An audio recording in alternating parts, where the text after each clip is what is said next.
Deep in the ocean, an orca pod is on the hunt. But these aren't your average orcas.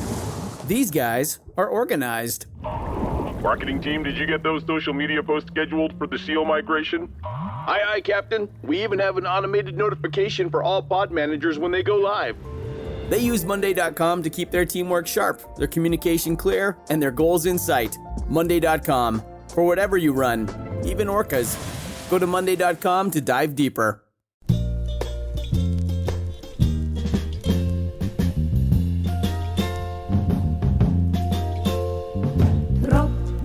Regen auf mein Kopf.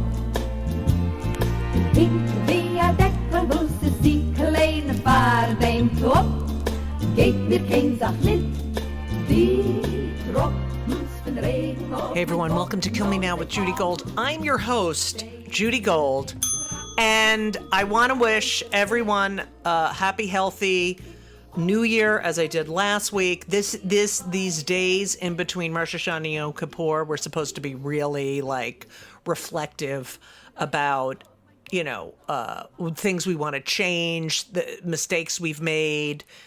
It's a very special sort of time period for a lot of Jews. So I'm going to be nice, but not really, because, come on, it's not my personality. But anyway, so I want to wish everyone a happy, healthy New Year. And I want to say, this week's guest, you're going to freak out. Like, you would never imagine I would have Dee Snider, the lead singer, songwriter of Twisted Sister, on my podcast. But we had the best time talking and conversing, and he wrote this excellent book called Frats. I mean, it's not autobiographical, but it does take some, it takes place, in the 70s, but it's such a great book. He's so fucking talented, but he does borrow from his own life. He also wrote a memoir years ago, but I mean, I loved chatting with Dee Snider of Twisted Sister. Okay? I mean, heavy metal. Who knew? Who knew that Dee and I would totally bond, and we totally bond. So this is part one. This week is part one of my interview with him, and it was a blast. And I did it over the summer. We recorded it over the summer, and I was so could not wait to air it. And, you're going to fucking love it. You're going to fucking love it. Also, I just want to say to everyone, since it's the beginning of the podcast, I want to just give you some of my dates that I will be repeating at the end of the podcast. But I know that none of you will be listening at the end. I mean, a small amount. But I just want to tell you that on Thursday, the 21st of September, I am going to be in Baltimore at the Enoch Pratt Free Library, interviewing Leslie Jones for her new book, Leslie fucking Jones, which is a memoir and is fucking fantastic. So I'm interviewing her on Thursday live, and then I'm at the Arlington Draft House in Arlington, Virginia on the 22nd and 23rd of September. And then it is Yom Kippur, and unfortunately Henry's birthday falls on Yom Kippur. And then I am flying to Gothenburg, Sweden to be in a Jewish book festival, the Gothenburg Book Fair.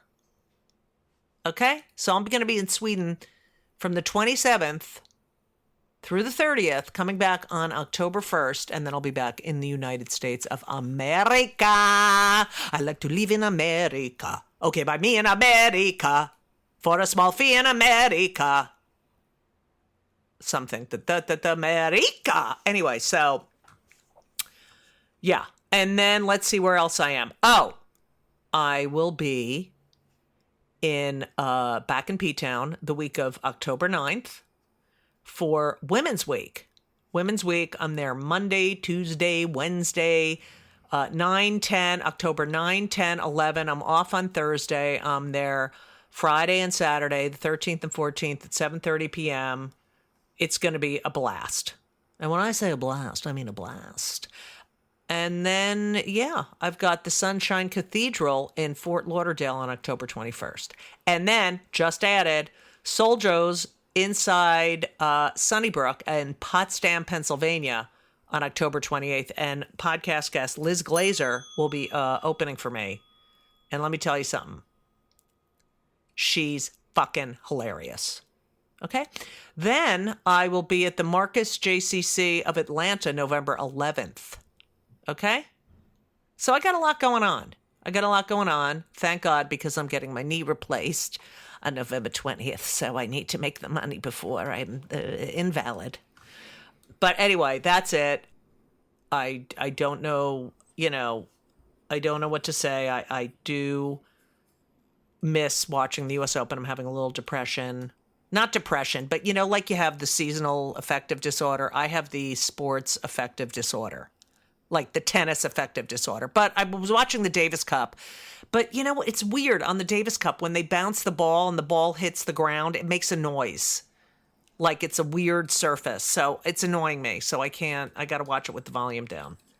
But I noticed Ben and Elisa are both watching football. So that's the end of me because I'm be a football wife now. A widow. Football widow. Football wife. What the fuck? Anyway, what else do I have to tell you? I don't know. It's been a week. I came back from P-Town. That is not easy. I don't like re-entry. And now I'm in New York, and it's, I was so nervous about coming back, and I'm here, and it's just the way it always was. So I got to see Henry and Ben. We had a nice Rosh Hashanah. We had it at Elisa's house, and my niece Sarah came, and Ben's girlfriend Samantha, and Samantha's twin sister fraternal, Madison, and Samantha's mother Lisa came, and we just had so much fun. And then we had the second night with our neighbors, the Cohens. I just have to keep Jew belling because it's so Rosh Hashanah. But yeah, so here we are. It's a very Jewy season right now, the autumn. Very Jewy, a lot of holidays. So that's that. And I don't know what else to tell you. But I know you're going to love this episode. It's so fucking great. And part 2 is fucking great too. And I love this guy. So listen, sit back, relax, and enjoy part 1 of my interview with the one and only Dee Snider. Okay, listen. Today's guest, like when I got a text from someone saying that this person was interested in being on my podcast, which freaks me the fuck out. And then, how I do my research.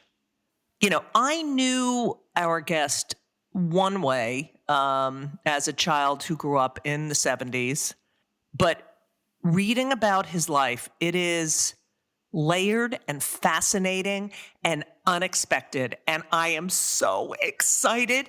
He has a new novel out, which is fantastic. I'm a mother of sons. My sons need to read this. It's called Frats. Dee Snider. Okay. Also, a biography. I read your biography. I can't even. Ladies and gentlemen, Dee Snider's here. Woo! Dee, I can't even thank. I can't. I could read about you all day long. Like I was up all night. I was just like, oh my God, this man's life. And we stand for so many of the same things. I was like, he's like my soul brother. Oh, if you stand with where I stand, we are brother and sister for sure. Yeah. Well, I don't know if you know, I wrote this book. Yes, I can say that when they come for the comedians. I will read that book. I know you read that. Yes, and I will. And it's all about free speech and cancel culture and censorship and bullshit. And it so mirrors. I mean, I just watched your speech at the Senate hearing. It was bone chilling. It was bone chilling watching those senators, these congresspeople, whatever, the way they looked at you with such disdain, and yet your life is exactly what they would want for their children. Like if they had a son like you, they would win the fucking lottery. You're too kind, but they were very judgmental. Interestingly enough, Judy, I went back like 35 years later with Grammys on the Hill to work for better royalty rates for the artists because whatever, we don't get into Right. that. What a difference a few decades makes. The senators were running out of their offices, McCarthy, Oh, of Pelosi, everybody, course. to meet Dee Snider Right. and shake my hand. I mean, the last time I had marks on my body from the being stuck with 10-foot poles. Right. This time, everybody knew who I was, didn't want that to happen again. They were very nice to me. Everybody was very nice. Of course. If you're young and listening to this, which is pretty much an oxymoron, Dee Snider was the lead singer for Twisted Sister. And, you think all your gender bendering and all your stuff you're dealing with now is new to the public. It's not. It's an old fight, and Dee was one of the first. But can we just start at the beginning of your life? Like, fascinating. So your father, I have a Jew bell, Dee. So I gotta say, even though your father converted or left Judaism, in my mind, he's still a Jew. And your face is Jew face. So like, my father is so, it's not that he's anti-Jewish. He just didn't stop. He got bar mitzvah. They said, today you are a man. He said, I quit. right. And he enlisted in the Army. He was a baseball player Yeah. and a cop. 3 things, and the only Jewish thing that I've seen him ever do, and married a Roman Catholic Right. girl. Only Jewish thing I ever saw him do is why he enlisted? Because he didn't have a coat for the winter, and he knew his draft number was coming up in the spring. So why waste money on a coat? Oh my God. Well, I know that's stereotype. That gets a bell. Yeah. but I was like, so you didn't want to, you enlisted, put yourself in harm's way. For a free so you coat. weren't wasting money on a coat. I love that. I mean, so that was but other than that, he he gets very upset when you say, well, Dad, you are Jewish. Show me Jewland on the map. Oh, yeah, I read that. Show me Jewland. I go, well, Israel, there are Christians and there are Muslims. He gets hostile. That's got to be something that happened. He said that Judaism is a belief, not a nationality, but my DNA begs to differ, my DNA test. Well, I went and did the DNA. You did not. So, yeah. And what I found out is his mother was not Jewish. His mother was a bastard child from Transylvania, of all places, and raised by her grandparents. Her mother had the baby and then took off to find the guy that she was with. But I have 1/4 tribe in me. The other 3/4, which means my dad was only a half, not full blood, not full blood. My grandmother. She used to feed him on the days you're supposed to fast, right? And drive him to temple on the side streets so he wouldn't have to walk. Right. She was just playing along with her husband for some reason. But anyway, the blood, as my father would like to say, Hitler would still put you in the gas chamber. So I know. I love that. That's the litmus test. What Hitler would do. So you grew up. All right. You were born in Astoria. You then went to Freeport and then Baldwin, Long Island. You graduated from Baldwin High School. You are the eldest of 6 children. Yeah. Which I would think, with a father, your father was is a very complicated man on many levels. And I would assume being the firstborn male, you were put in a shitty position. Well, at first I was put in a glorious position. I was Simba. I was, the circle of the first child and the first for all of his siblings and all of my mom's siblings. Oh, my God. So that weird moment in time where the first baby is brought into the world and everybody, I was held up and adored for 8 months. And then everybody started having babies like it was a competition. Right. And I was quickly put to the side and okay, take care of yourself, but I'm one, and that I know that early burst of attention was something I was starved for the rest of my life. Right. Just have more attention, which I wasn't getting. Right. So had my career choice.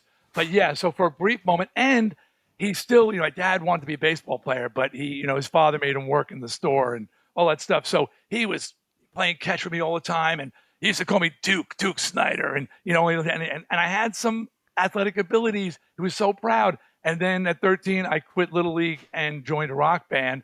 He didn't talk to me for a year. Wow. Didn't speak to me for a year. It was like, tell D to pass the salt, please. Oh my that kind of God. thing. And yeah. So, I mean, he was so, because I was, until, and it was, I'd say it was more than a year. It was probably a few years, because my next two brothers weren't very athletic. It wasn't until my fourth brother came along, and he was sports oriented, that my father finally gave me a break, because he had someone else to focus on. Attention on. But up to then, I was just such a disappointment. Well, you were raised Episcopalian. Your mother was a Roman Catholic. They treated her like shit. And she walked into an Episcopalian church and they embraced her, and you were all raised Episcopalian. Is that true? Yeah. So my mom was Roman Catholic, a church lady, church girl, every Sunday going, for her entire life, meets my father, falls in love, and finds out that she's out. You can't marry a Jew. Right. And nobody would marry them. In the 50s, this is 53. Stupid. It's interracial at Right. that point. They got married by a judge. The only people who were there was their immediate family. Right. Nobody else showed up. There was no celebration. Right. And my mother has me like a year later, and she doesn't know what to do. She can't go. She's not allowed to go to Catholic church anymore. Right. And I'm born. Now, what do? You're supposed to get baptized. Right. And one day she just sees an open door on a Protestant church. It was Episcopalian. Yeah, she just walks in, and they said, sure, sit down. And that was it. And then she never left, the Protestant faith.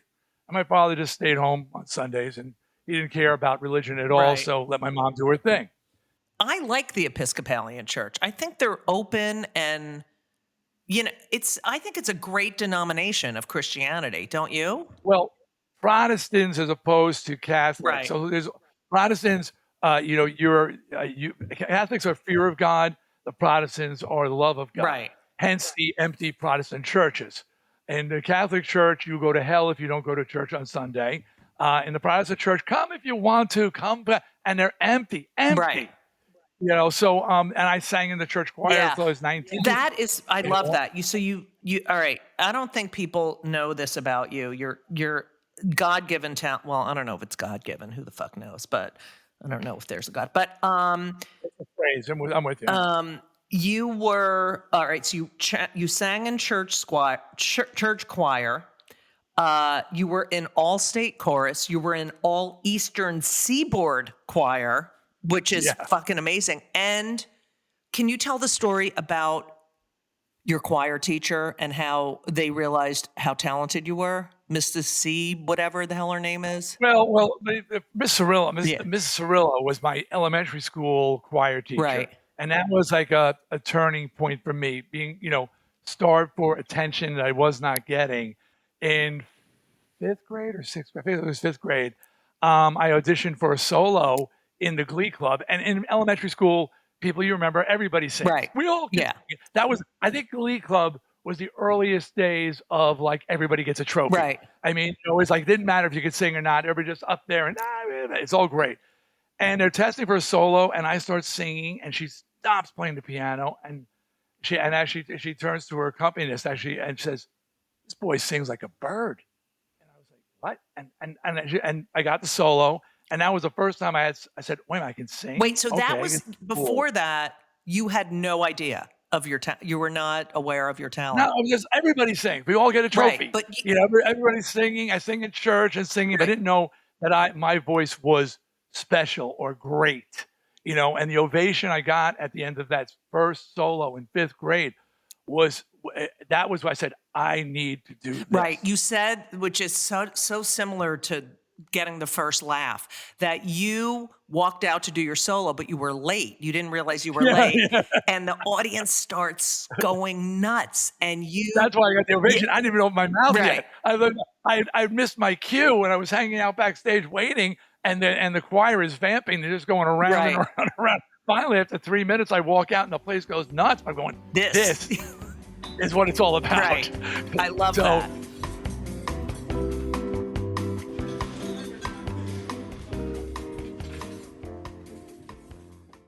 This episode is brought to you by Progressive Insurance. You chose to hit play on this podcast today. Smart choice. Make another smart choice with Auto Quote Explorer to compare rates from multiple car insurance companies all at once. Try it at Progressive.com. Progressive Casualty Insurance Company and Affiliates. Not available in all states or situations. Prices vary based on how you buy. All right, there's one thing that you said which I love. Lack of popularity equals creative development and ambition. And I could not agree with that statement more. I was an outcast, as were you, but you were such an individual. The story about that military coat, it resonated with me so much because I remember, I know I was 6 years old and I was in a yo-yo contest and my yo-yo string broke and my mother sewed it back together. And I'm like, I'm never going to win. I'm never going to win because my yo-yo's all fucked up. And She sewed it? But she was very handy. They somehow put it back together. And I won. I won with my broken yo-yo. But, and so it just reminded me that, you wanted this fucking coat that everyone had. And for Christmas, you wanted this, everyone had this coat, and your parents bought you a military coat instead, right? The wrong coat. Right, with the yellow buttons.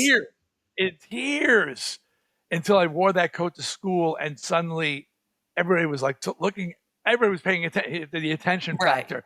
Everybody's turning, going, "Hey, cool coat!" And I'm like, all of a sudden, I was separated from the pack, and that was in like 5th grade, and I loved it. By the way, 2 things I want to say. One, people who are listening, Judy failed to mention, I just want to say, I wrote my own memoirs, just as I wrote my own novel. There's no ghostwriters here. Oh no, didn't I say that in the beginning? No, and it's not typical. But you weren't, believe me. Oh, because we had a little technical difficulty. Yeah, so But I want to say about since this book, the novel, come out for ads, I now have in next month a graphic novel's coming out. No fucking way. Yeah, and it's not just about me going to Washington. They wanted to explore how I became that voice at that time. They go back to the cradle, literally, because that's my first memory is everybody surrounding the crib and just oohing and eyeing at that attention. But one of the things as we were interviewing for this, and it's a very deep dive, it's a graphic novel, people, so it's with pictures.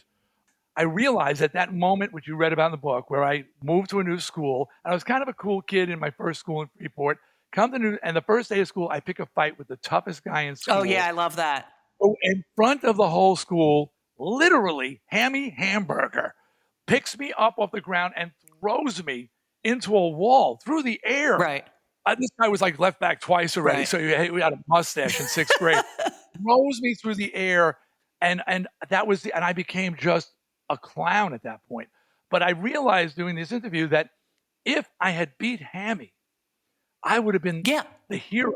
I would have been the guy invited to all the parties. I would have been the popular guy, and I would not have been in my room in front of that mirror, singing, practicing, listening to music, studying, writing. All of the fact that Hammy humiliated me and I became an outcast helped me develop my talent. Popularity does not lend itself to success unless you're Matthew McConaughey for some right. For There's some always reason. one that you're like He's the odd one. Yeah. That he was popular in everything and he's incredibly talented. So, but normally, anybody I've met who's handsome, attractive, good looking anyway, I said, why are you talented? Right. Why were you not out partying? Turns out they moved at a certain key time. Right. I remember the guy who sang Sunglasses at Night, Corey. Oh, What's his name? He told me a story about in 3rd grade giving a girl a turtle. Oh, this is the best. This is the best. We talked about that in there. And the mother had wrapped the little bowl with the turtle in it, and it was winter, and not knowing it was a turtle, the girl's mother put it on top of a radiator. Because it was wrapped up, And they opened the package. It was a dead turtle hanging out of a shell, and he became Turtle Boy for his entire life. Corey, so handsome. He's like James Dean, good looking. Yet when I said to him, why weren't you out hanging at partying? He goes, how do you know? He like became all stammery. Like I saw through him, but Turtle Boy, these things happen to us and they scar us forever, but they head us in another direction. Exactly. Because those who peak in high school never could never accomplish what you accomplish. It's. No, Judy, you're well accomplished in your field as well. Thank you. And you know what? And we, right. To me, people go high school, the glory days. My life began the minute I walked you out left, those right? doors. Same. The minute I left, I became a person, and I wasn't whatever that was in high school, which is talked about in Frats, by the way. So yeah, Frats is a little bit. This novel is fucking great. Every boy needs to read this, especially my sons. But it is a little autobiographical. I mean, you take a little bit from your life, but I say you got to read the autobiography. It's fucking and the graphic novel, because it's fascinating. It's fascinating. Okay, so you 3 years after high school, and by the way, you know that you're talented at this point. You're starting these bands. Your father was not nice to you. He got you arrested. This is the kind of stuff that my dad thought was cute. Right. I mean, I even talk about the torture stuff, like testing us to see if we could how close we could get to a open flame before we backed off. And all the children, the boys, standing there and holding a candle, and we have to see how close we can get our hand. And of course, the one who gets closest and gets a blister, he's the pride of dad because he could take it. Right. We're not going to take it. Yeah, he could take it. And I was not an idiot. Fire! I'm out of there. So, but my dad was not proud of me. But he, Korean War, we had some issues. But you had to jog to band practice. You had started all these bands. You had to jog to. That's how you got to band practice, because your father didn't want you singing in these bands. Yeah, he did everything he could to prevent me from becoming a rock and roller. And I with age and more like sort of analysis of, like you said, Korean War vet. He had some crosses to bear. Jew in a Christian neighborhood getting beat up because World War II was his fault. Right, of course. But my father going back and beating up everybody one at a time who jumped him. He's tough guy. But so you say, okay, he was the way he was because what happened to him. But at the same time, whatever. But yeah, he wanted me. He thought I was headed for a fall, and he was going to do everything he could do to stop me and get me to take a damn civil service test, because they got great benefits, and including banning me from playing with my band. So I started jogging, and he said, "Jogging?" I said, "Yeah, it's good for your health." And I would jog every night to rehearsal, and I'd jog home sweating. And he'd go, "Wow, you're out there a while." I go, "Yeah, well, Dad, want to stay in shape." And so he liked jogging, but he didn't like rock and roll. Wow. It's just, the ambition and the drive, and your focus at that age, to be that focused is just incredible. It's not normal. It's just not normal. I've said so many of my siblings and people, because from 8, I said, I'm going to be a rock star. Right. That was it, 8. And everything was a mission. And many a friend had said, "You're so lucky." And when we're younger, saying, because you know what you want to do. Right. Because most people don't know. I always say that, yeah. Yeah. It's a blessing. It's actually, even though it was a pipe dream to many people, Right. At the same time, it was, this is what I'm doing, and with my life, it was my pursuit. And other people just go quite a long time, and some never. Most never pursue what they're supposed to. And they sort of fall into something, and they just do that. Yeah, I remember the first time I got a laugh performing, and that was it. I had like an out-of-body experience. I was like, I'm never doing anything else. Like, there's nothing that ever compared. Okay, so 3 years after you graduate, you join Twisted Sister. You become the main songwriter. You're writing music at this point, which is, I don't think people realize how difficult it is to write music. It's very difficult because most of it sucked. Right. And that's the truth. It's, everything's a craft. Comedy's a craft. Singing is a craft. Writing's a craft. I've been writing like screenplays and articles and short stories for decades now. So that's why we read my novel. It's very readable. It's great. Because I've been practicing my craft. I'm not just a rock star who walked out and said, "Oh, I'm going to pick up a pen and start writing now." No, I've been working at it, and I felt I was ready to present something to you guys. I didn't want to shame myself by presenting something unreadable. So it's very readable. Well, it's called pride and integrity. Yeah, okay. Whatever it is, it's saying, I wanted it to be good. Right. But writing songs, I started writing, but they weren't very good songs. I wrote hundreds of songs, and I eventually got good at it. And to this point, so Twisted was together for 10 years before we broke. Right. JJ French, the manager, my guitar player who's now manager of the band, we're the Tupac Shakur of heavy metal. We're defunct for years now. He releases things. We've got so much product coming out, and he's been releasing early demo tapes. Oh, that's awesome. I shudder. Right. I shudder going, oh my God, no wonder we didn't get signed. These songs were terrible. Right. So, but I got better. I kept writing. Just like your jokes get better, everything is better the more you work at it. But I think releasing, it's inspirational for people to hear that. I always try to encourage people. And, even with this book, many times I've been speaking about this and just trying to encourage people to do it. Right. Remember that movie, What About Bob? Yeah. Bill Murray and Richard Dreyfuss, Baby Steps, Bob, Baby Steps. But it was a joke, but it was true. Right. Don't look at the finish line miles away in the distance. Just keep your head down and just a page at a time, a joke at a time, a song at a time. It's exactly right. You'll get It's there. a marathon. It's not, people want like instant gratification. You have to do the work. You have to do the work. Yes. And of course, you're in the Heavy Metal Hall of Fame. Okay. You meet you marry Suzette, your wife. I mean, what rock star is married to the same woman 47 years since I met her. 47 years. It's just incredible, the way, the optics versus the reality, and the fact that these people had this, disdain because of the way you looked. And yet here you are leading this exemplary life. It's crazy. You know what? Suzette deserves the lion's share of the credit. I don't know how. She was a hot 15-year-old Italian girl. And if you grew up in New York, it just, there's a reason why in Romeo and Juliet, Juliet's mother says, you're 14. If you don't get married soon, you'll be an old maid. They're ready to go as far as physically ready to go in their early teens. I was 21. Family threatened to kill me on the first date. Her family's in the mob. And, but I was drawn to this person. Turned out she was an aspiring makeup artist, aspiring clothing designer, went to FIT, hairdresser. She has her hairdressing license. She did all the hair, the makeup, the costumes, but she's also a warrior. Right.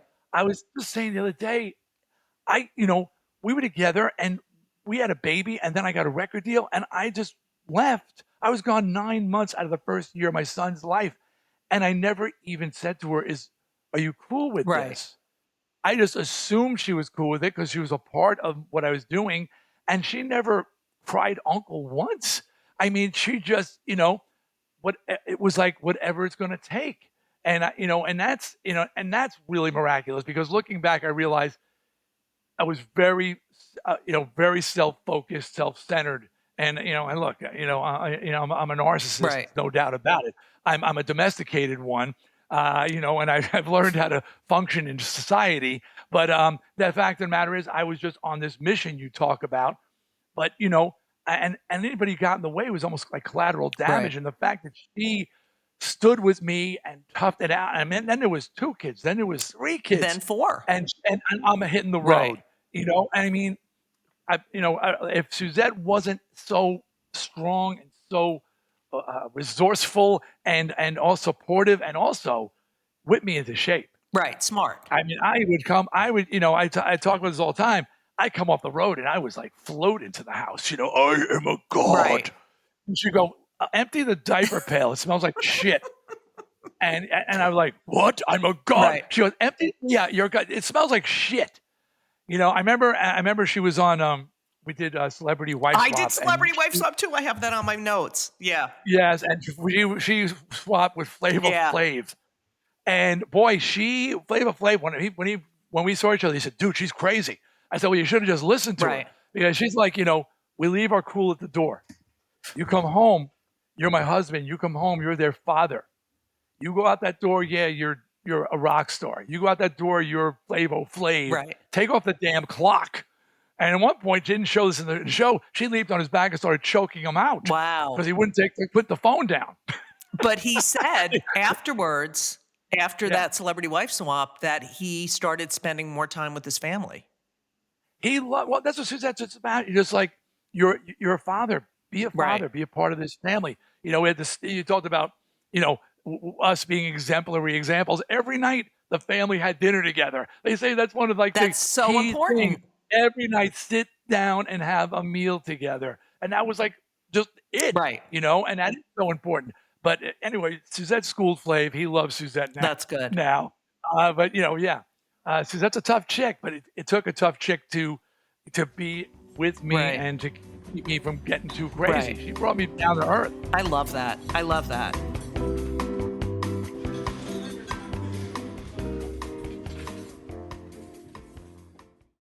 This week's episode of It's Judy Show with Judy Gold is sponsored by BetterHelp.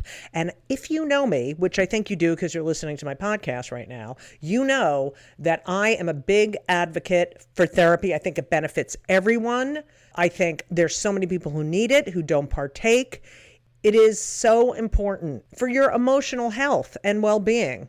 Therapy is fantastic. It is in every stretch of the imagination. And if you're thinking of starting therapy, please do it. But please give BetterHelp a try. It is entirely online. It's designed to be convenient. It's flexible. It suits your schedule. You fill out a brief questionnaire to get matched with a licensed therapist, and you can switch therapists anytime for no additional charge. I have switched therapists in my life. I've had many, many therapists, and sometimes it's not a great fit for you, but don't give up. Therapy is beneficial. You can learn about yourself. You can process and just be emotionally healthy. I'm telling you, do it. BetterHelp is great because, when I used to schlep to my therapist's office, it was so annoying. You have to do and you sit there and you wait. And then I'm telling you, doing it online is fantastic. And BetterHelp is amazing. I know a lot of people who've used it. So if you're thinking about therapy, go to BetterHelp.com. Let the gratitude flow. This is Gratitude Month, people. So you need to let the gratitude flow with BetterHelp. Visit BetterHelp.com/JudyGold, JudyGold, today, and you will get 10% off your first month. That's BetterHelp, HELP.com/JudyGold. You're welcome. Okay, I need to know, you were putting on makeup before, anyone was you're a heavy metal, which is so, you think of it as so masculine, and yet you have this long, beautiful hair.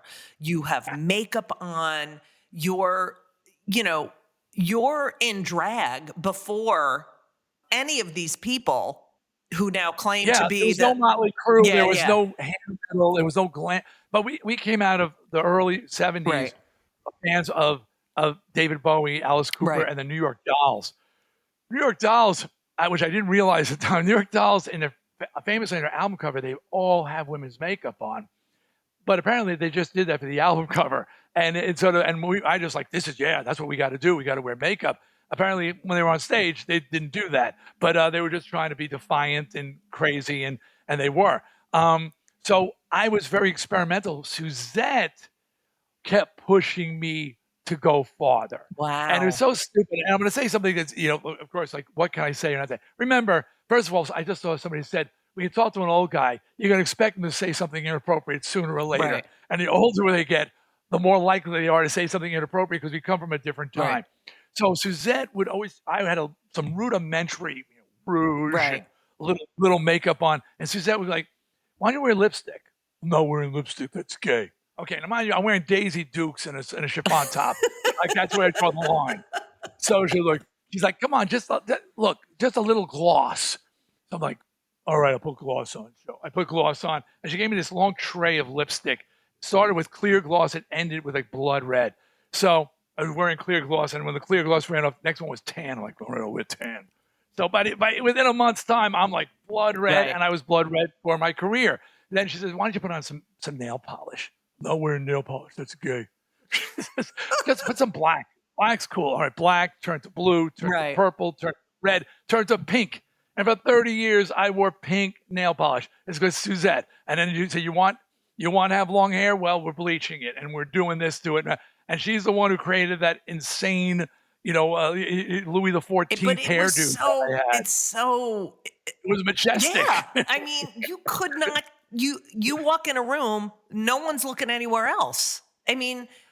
It was something. No, and I loved it. But she was always pushing me to take chances, and she would start making me.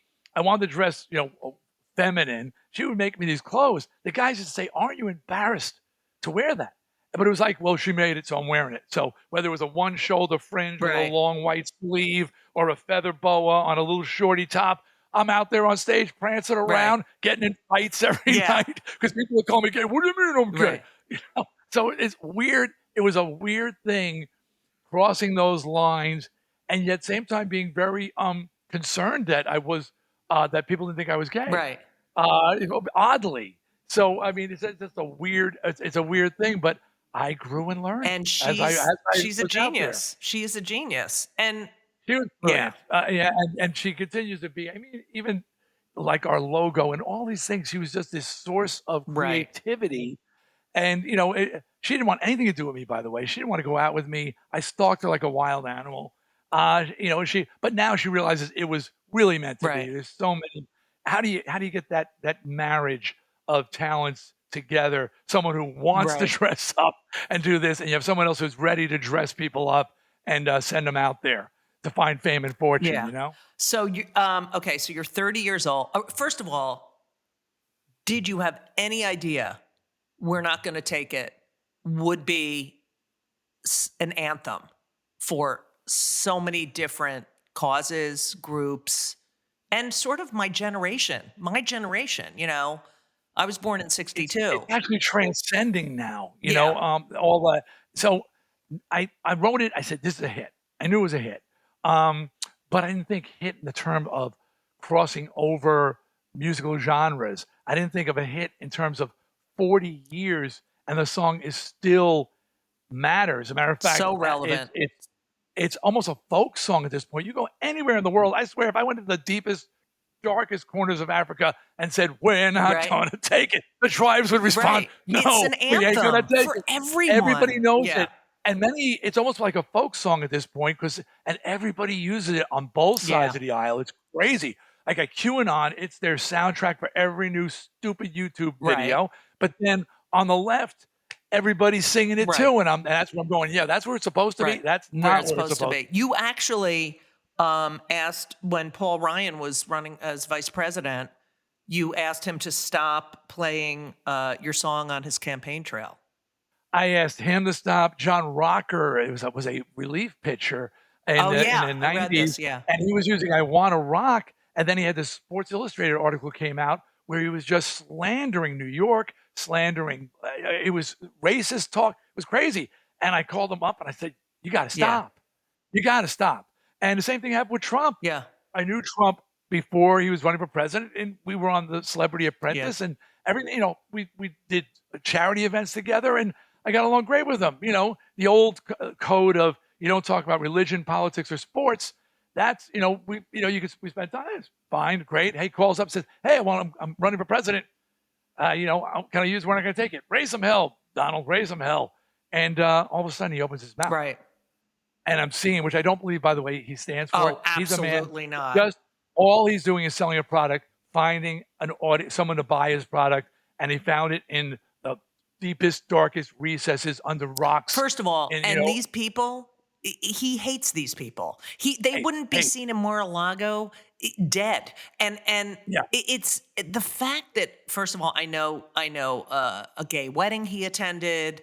He doesn't believe any of this shit, and yet he's not destroying religious. people's lives with the court Unbelievable. appointments. I mean, it's disgusting. Whatever. I hate Yeah, him. it's horrible. And basically, so after 3 months of hearing him spout his philosophies, Right. I called up and said, "You got to stop." And to his credit, he said, "Okay." He stopped that night. Never used Wow. it. He never used it again. And I remember saying at that moment, "Are we cool?" And he said, "Dee, we've done so much charity work together for children's cancer, Wolin Rink. We've done so many things." He goes, "Of course we're cool." But so I always give him credit for that, the fact that he asked if he could use the song, because most people never do.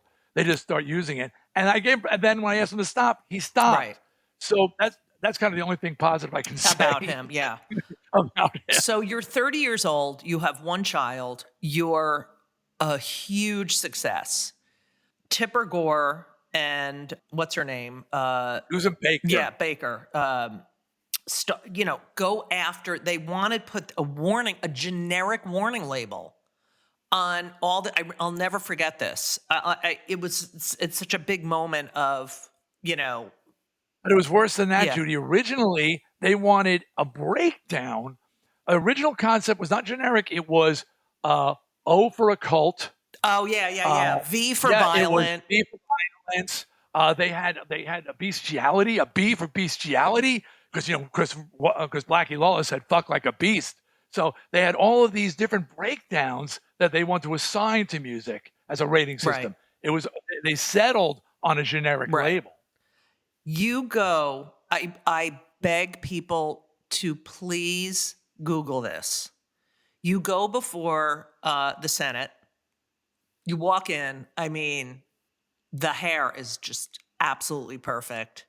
The way you just sit down, you sit in one chair, then you move to another chair, you move the mic. Yes, you ask a camera guy for some water. Like, just the confidence and the fact that you are so, unique and yet owning it. You owned it, and you sit there, and these motherfuckers, these judgmental motherfuckers come at you. First of all, your speech was, please watch Dee's speech, please. Right. And their faces when you're like, I'm a Christian. I've never done a drug. I've never drank. I never smoked. And they're like, I'm married. I've got a kid. I'm married. I have a kid. And they're like, oh, what? And they just come after you, and they look like the biggest fucking idiots. But that hearing had an effect on your career. Oh yeah, because because it was antithetical to who you were on stage, to your fans. Right. So they had the Filthy 15, which was a list of 15 songs, and it included Cyndi Lauper, Bruce Springsteen, Madonna, Twisted Sister. Ridiculous. I mean, it was Judas Priest, it was AC/DC. You were in good company. Yeah. It was, and they were too. And they were looking. They invited somebody, and I was the poster child for heavy metal with the hair and the crazy face. So I often get asked, "Who invited you?" I said, "I don't know." This call came into the management office, and they said, "Dee, they want you to come and testify." I was like, "Hell yeah. I'm ready to carry the flag into battle." That's how I saw myself, and lead the masses at this important fight. And I went in there, armed for bear. But one thing I did not do was dress. Well, I did dress up. Yeah. They were wearing their work clothes. I was wearing my work clothes.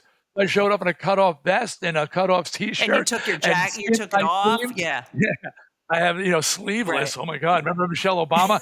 Michelle, I was sleeveless long before you were sleeveless, and snakeskin boots. I mean, I always put on mascara in the morning, so I put my mascara on, to give me that, that guy liner thing going, and my hair was poofed out, and then and I showed up to speak, and I did. And you spoke so well, and they were sort of flabbergasted.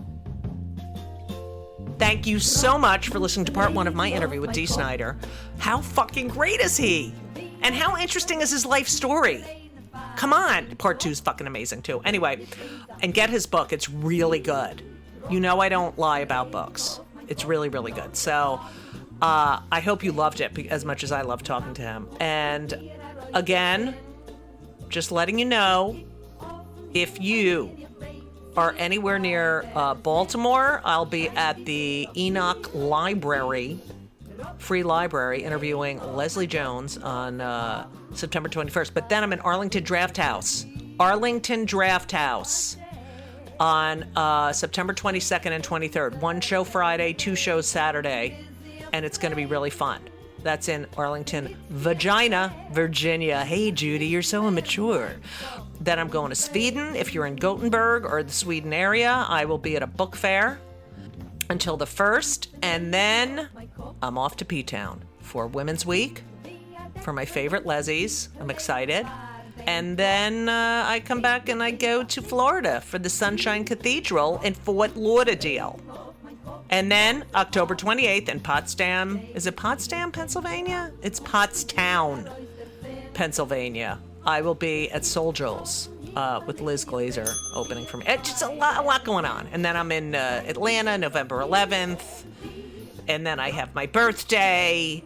And then I just have a lot going on. And my knee replacement on the 20th. Anyway, thank you all. Oh, I forgot to say that, I don't know why I keep forgetting. But Kill Me Now is produced by Laura Vogel, edited by Colin Schmaling, marketed, clipped, everything else by Brittany Jo Sowards Richmond. Okay, and yeah, that's it. You can hear that I'm back in New York because the fucking sirens are going off. It's like fucking 24/7. And what is that siren? Like, what is that? Why did they have to have different sirens? Like, what does that mean? That one's just obnoxious, isn't it? Like, make a commitment. Like, do them. Like that one. It's just, you know what it is. You know what's coming. The blah, blah, blah, blah. Here comes another one. See, that's the one. You hear that one? Like, that's a normal siren. The other one with the... Like, shut the fuck up. Annoying. Okay, this is what I do when I'm in New York. Here it comes. I mean, it's fucking unbelievable. I'm right off of Amsterdam Avenue, which is the thoroughfare to the hospital. So, to Mount Sinai. Here we go. Hear it? That's a normal siren. Do you not agree with me? Okay. It's just so fucking annoying 24/7. And I'm like immune to it. But I did get a sound machine thing for my bedroom. So I can put Meadow. Elisa likes the ocean one. I like the Meadow one like we're in the woods. And it really helps. And with the sirens in the background, that also, makes it even more realistic. So anyway, thank you all so much for listening. I love you. I love every one of my listeners. And I can't wait for you to hear part 2 of my interview with Dee. It's so much fun. And as we always say, so long.